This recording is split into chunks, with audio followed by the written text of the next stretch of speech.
My name is Andrea Capere, and you're watching Mission Nonprofit. Each month, we connect with local organizations and agencies that are making a positive impact in our communities. Tonight, we're catching up with Chris Wells, the Executive Director of United Way of Thurston County, to talk about their work and what they do to impact our communities. Thank you for joining us. Thanks for having me. So tell me about United Way. All about it? Everything? All about United Way as if I've never heard about it before. And what is the history of United Way specifically in Thurston County? So I think one of the most common things that people don't understand about United Way is that we're local, right? People think of United Way as a big national or global organization and aren't really sure about what happens when they make a donation to United Way. So United Way of Thurston County has been serving these communities for 82 years. United Way as a global organization has been around for just over 140 years. So our local United Ways are independent dues-paying affiliates of our parent organization, which is United Way Worldwide, right? So every local United Way pays 1% dues to United Way Worldwide, and for that we get a lot of marketing, education, research in our focus areas of health, education, and financial stability. We get some marketing. We get a lot of value for that 1%, but all of that is to say that the other 99% of what every local United Way raises stays in the community and serves this community. So what we raise here stays here and serves local people in Thurston County. So there are different areas of focus for each different community? Yes. So United Way is a mission-driven organization, and we're going to talk a little bit more about that. But United Way, and this is all United Ways, fight for the health, education, and financial stability of every person in every community we serve. So that can look very different from one community to another because our work is so local. We really prioritize in those three focus areas what's happening in this community. So what health, education, and financial stability look like in a rural community versus an urban community can be very different. But that's part of our job as an organization that takes these really comprehensive strategic approaches to those three focus areas. And we focus in those three areas because we recognize that health, education, and financial stability are the three foundational elements that are irretrievably bound to the success or failure of every person, every adult, every family, every economy, and every community. And when we successfully are able to address those three things, then we lift entire communities. So what does that look like in Thurston County? What are those focus areas, and what are those specific challenges in Thurston County that United Way is addressing? I always like to answer that with a question. Okay. If you live in Thurston County, what would you say our biggest problem is? Well, I think a lot of what I'm hearing is that homelessness is a major issue in Thurston County. Right. So one of the things that we really try to do is help frame conversations in community around those most urgent issues. So what I really like to do in these conversations about homelessness, when I ask that question, what is our most urgent priority in Thurston County? And that response is almost always homelessness. What I want to do then is really take a look at what the root causes are, because that's what we really have to do if we're ever going to solve this. So when we talk about homelessness in Thurston County, I would challenge us to start reframing that conversation. And I would say that homelessness is probably the most visible and distressing symptom of a much more chronic economic sickness with a deep education cure.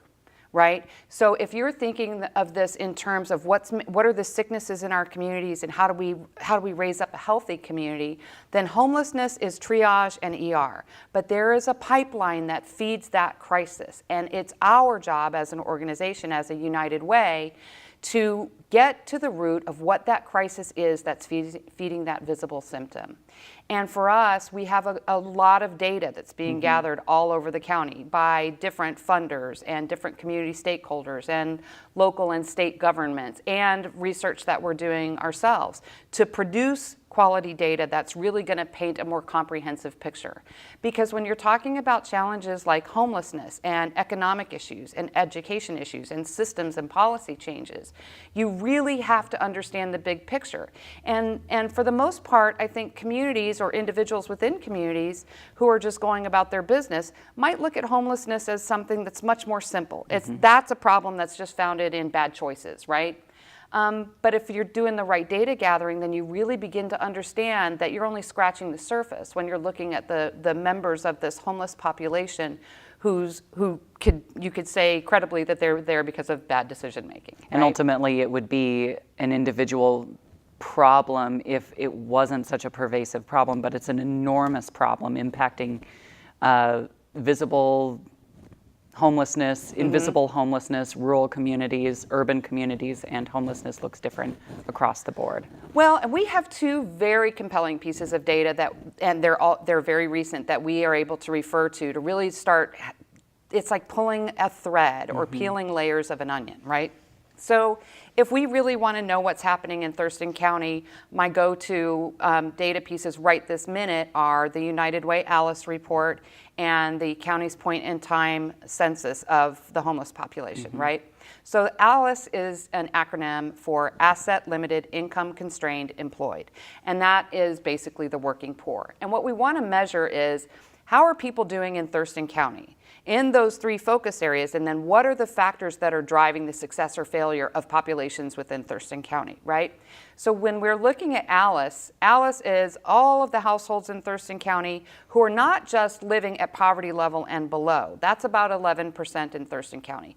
But what about the people who don't meet the criteria to be considered poverty level, but who are still on the edge of crisis all the time? That means you've got people who are earning money and making a living and trying to survive and thrive in Thurston County, and one crisis could send them hurtling over the edge. If you have a medical bill, or your car breaks down, or you get laid off from your job, or an aging parent moves in with you, that could send a whole family catapulting into a much bigger, more complicated and expensive problem. And then our point-in-time survey, let me back up a little bit. That total ALICE and poverty level population in Thurston County is 36%. That's an enormous percentage of the people who live and work here. And then when you look at our point-in-time survey, that point-in-time survey is done every January by the county. And what we're seeing in the increase in our ALICE population is really now being reflected in the demographics of the people who are making up our homeless population. We see an increase in seniors, we see an increase in people with disabilities, and we also now see this epidemic that's really alarming. In 2017, that point-in-time survey, 7% of the respondents were households with children in homelessness. In 2018, that number rose to 38% of the respondents. Very recently, we saw with the tent cities that are emerging downtown, only a few months ago, there were those numbered in the dozens, right? We had 30, 40 of them. And now there are more than 300, and we expect to see that to continue to grow. And it's looking at the demographics that populate this. When we say that we have households with children who are in homelessness, we're talking about people who are still working and who still are earning incomes, but they can't afford to live here. That's really, really an economic issue. And then when we take a look at what the economy is in Thurston County, let's take a look at our workforce in Thurston County. Roughly 50% of our workforce works in government jobs because we're a capital city. But then we have another 50% of our workforce right now that's earning $15 an hour or less, which means that half of our workforce is populated with probably retail and service industry jobs that can't pay people enough money to afford to live here and to be stable, much less to save money, have another car, buy a home, and save for retirement or put their children through school, right? So we have an economic issue in workforce development that in order for us to have an economy that's stable and that's flourishing, we really have to take a look at the jobs that we are offering here. What are the jobs that are available in Thurston County today? And what are the jobs of tomorrow? Where do we have big opportunities for success? And there's a huge body of information out there. We have a great Economic Development Council. We have an outstanding Chamber of Commerce. We have Pac Mountain Workforce Development. We have other funders, United Way, nonprofit direct service providers, who are all concentrating on these really, really complicated issues. So and, that when and so you would just taken us to this point of you're not a direct service provider. So what does it look like? These are enormous problems. They're enormous challenges. So you've got a lot of small ways that you can sort of chip away at this problem. So what are the types of programs that you're funding? What sorts of organizations are you funding? So United Way is not a direct service provider. I think most people know that, but they don't then exactly know what it is we do. So we are a fundraiser. We raise money, and we are a local funder. What do we then do with that money? I said 99% of it stays here. Well, is it just funding United Way's operation? No. I mean, we're a grant funder, and we're a local grant funder. And our idea is that we raise all of these local dollars, and then that money goes directly back out into the community, funding the local nonprofits who are doing the best work in that direct service environment and helping lift all people in Thurston County. So you remember what we said earlier in the show. United Way fights for the health, education, and financial stability of every person in our community. Why every person? Why aren't we a women and children's organization? Why aren't we focusing on homeless veterans? Why aren't we identifying a single population or a single mission? But that's because we know that in those three primary areas, those are the building blocks of success. And when we are impacting all populations in those three areas, that's how you lift an entire community and an entire economy successfully. So yeah, it's pretty complicated. So I want to go back to what we were talking about in terms of these spikes. We've had these issues of a lack of affordable housing and the gap in wages and earnings, particularly among women and people of color, are experiencing these problems more frequently. So what do you think is the cause of this spike that we go from 7% to 38%? What is that catalyst for this change? So that's a really good question. There are factors that we can control, and then there are the factors that we can't control. We have one big factor that we're not really in control of right now that's driving this housing crisis. And there are a couple other things locally that we are able to influence. But the biggest influencer, I think, of this rapid developing crisis is probably what's happening in Seattle. So Seattle has a huge shortage of affordable housing, right? And you've got this influx in terms of the economy and the growth in the population there and these high-wage jobs. So you've got this population that's growing in Seattle and a very finite inventory of places for people to live, which drives up their housing prices, right?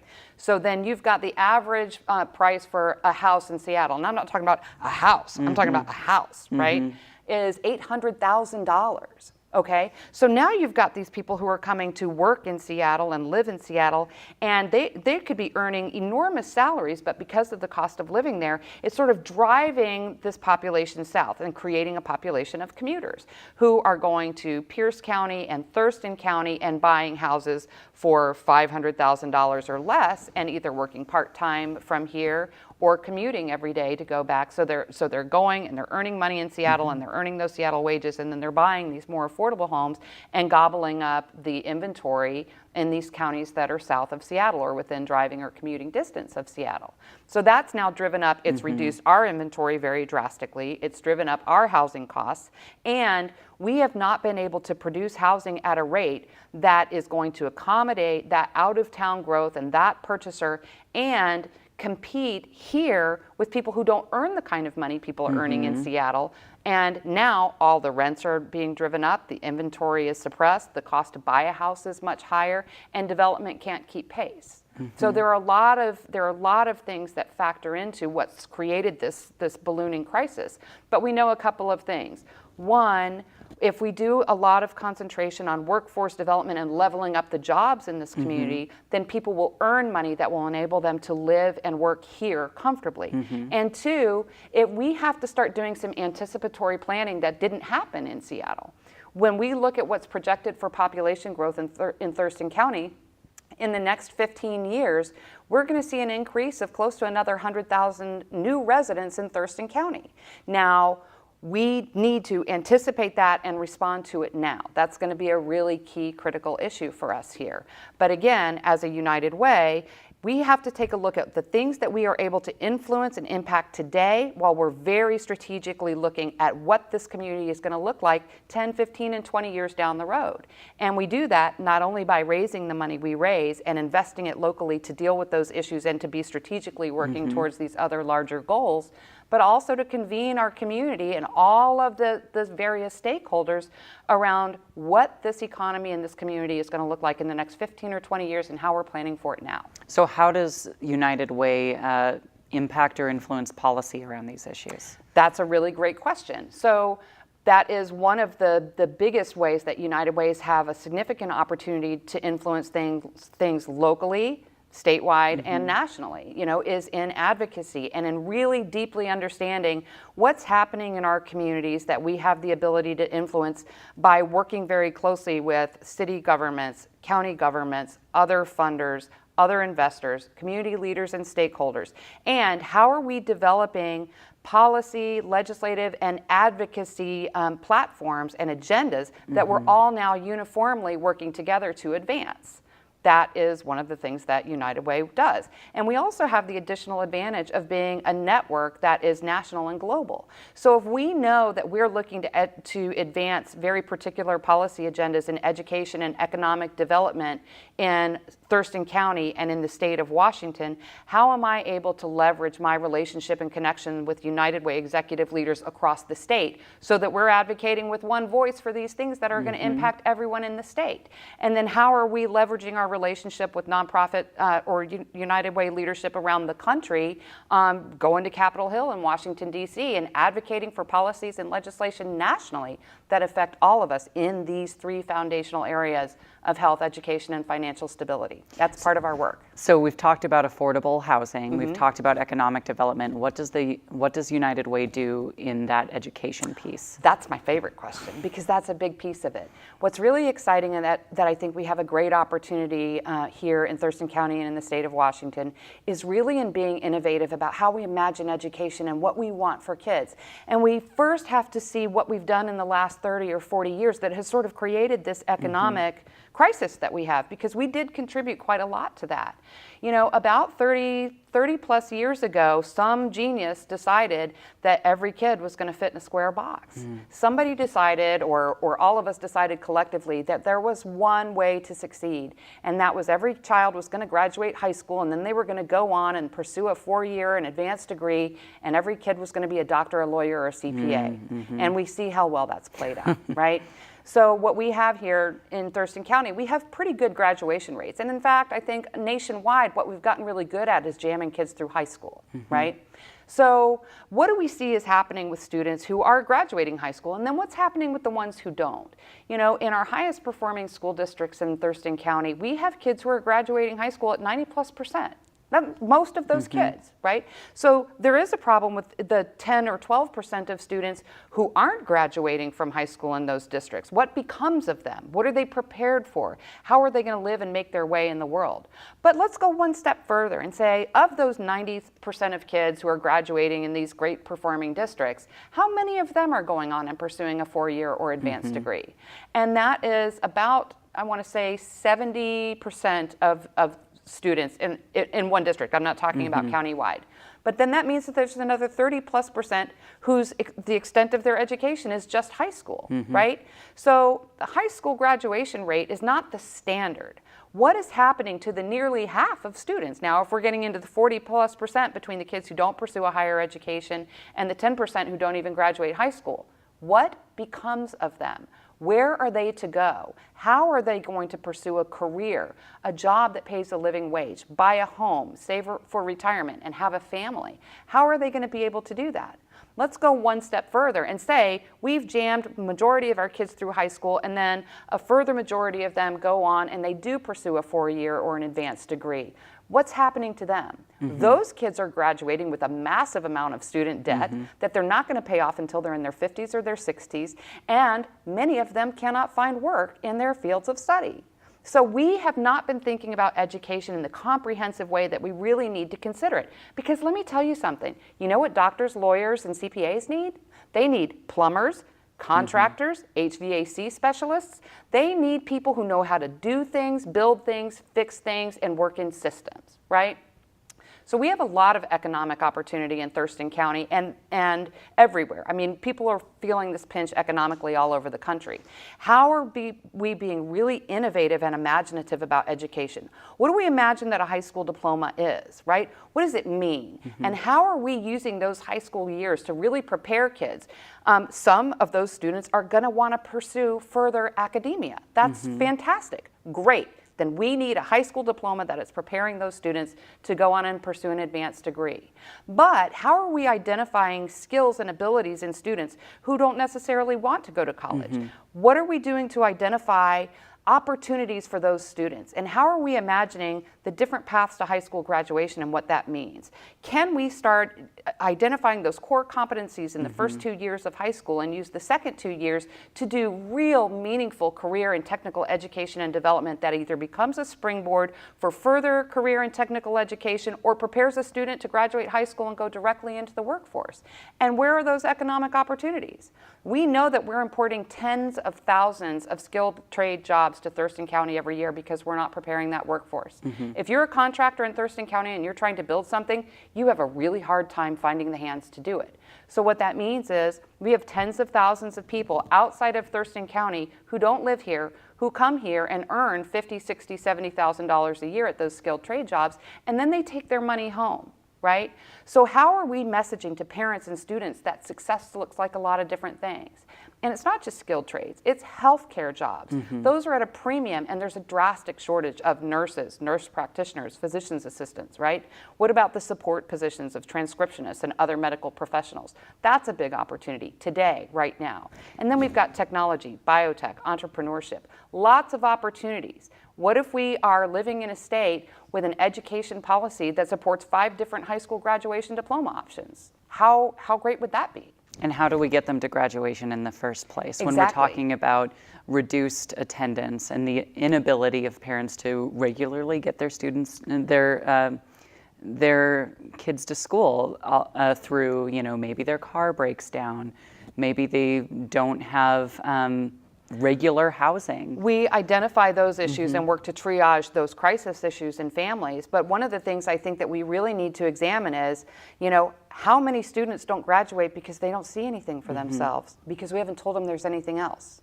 What we've been telling kids for so many years is you're going to go to high school and then you're going to go to college. And if you've got a kid who's like, that's not my future. That's not what, and I mean, I've had the opportunity to talk to students here. Very recently, I had a conversation with an 8th grader. How old are you even in 8th grade? What are you, 12? 14. 13? 13, maybe? 14. Let's say 13, right? So here's this 13-year-old girl in 8th grade, and I was asking her, she's going to be starting high school soon, and, talk to me about what you see for yourself. And she expressed to me such gut-wrenching anxiety. And her anxiety was all about her SATs. Her SATs. She's 13 years old. And do you know what she said to me? She's really worried about how she's going to do on her SATs, because if she doesn't get a high enough score on her SATs, then that means she can't get into the best colleges, and that's going to determine her success for the rest of her life. That's what this little baby said to me, right? And it's not true. It's not true. And we have to stop doing that to kids. So when we let's go back to your original question, and what our biggest priority is here. What's our biggest problem? And we say homelessness. And then we start pulling in that thread, and we start looking at who's homeless and why. And we start looking at the vulnerable population here. And then we see that we really have this economic issue. And then we look at how we can be really imaginative and creative in education, which is directly going to feed that economy, which is going to lift people up, which is going to prevent families from toppling over into crisis and feeding that. Then what's going to happen over time is the entire community gets lifted up. The entire economy changes. The whole infrastructure and systems change. That's what we're aiming for. That's our North Star. And we're always going to have some people who've made some bad choices and who have some crises. And we'll be able to more effectively address those when we stop feeding the system that creates this bigger population and this larger group of vulnerable people in our communities. Can we talk about some of the examples of programs and projects that United Way is funding? So United Way wants to fund those direct service providers who are out there doing the best work every single day. And we have a lot of great direct service providers, a lot of nonprofits in this community who are doing excellent work. So our job as a local fundraiser and a local funder is to be out there pounding the pavement on their behalf all the time. So when you're making a gift to United Way of Thurston County, you're not funding some fat cat somewhere else who's doing something that you can't really put your finger on, right? You are paying for me and the United Way staff who are out there doing this kind of advocacy and working in the community and working in partnership side by side with all the other stakeholders. But the dollars that we're raising are dollars that are being delivered through our allocations process to those direct service providers who are delivering the work on the ground and serving Alice and serving our homeless population and working in education and helping us advocate for effective policy and systems change. All right. I mean, that's just such enormous, meaningful work. And so how can the community support your work? Well, you can always give us money. Yeah. I mean, that's the most important thing we do in terms of making sure that our nonprofit partners in this community are effectively funded to be able to continue to deliver those services, especially as the demand for their services continues to grow. So always supporting your United Way.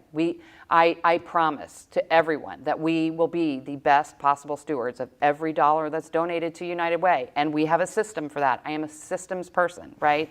But, I think a lot of people, I call them like philanthropy consumers, right? Mm-hmm. If you're a consumer of philanthropy and you want to know where to invest your money, there's so many nonprofits competing for your attention. How do you know? How do you know if you can trust the nonprofits that you donate that money to?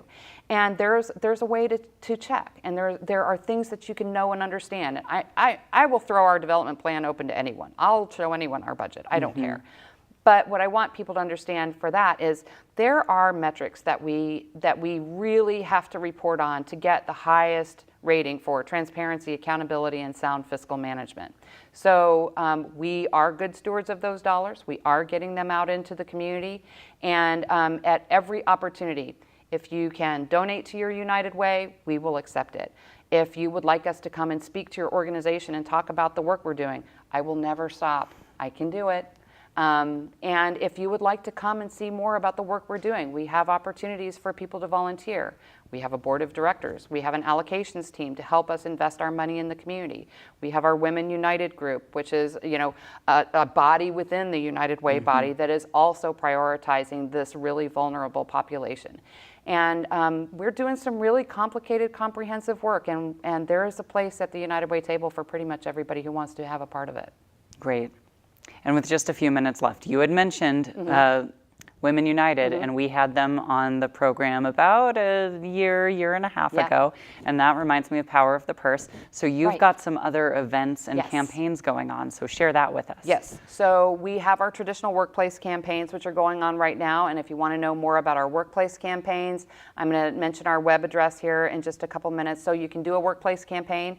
We have a new initiative called our Small Business Partnership, so if you're a small business and you're too small to do a workplace campaign, we definitely need to have a conversation because our small business initiative is going to be a really big deal.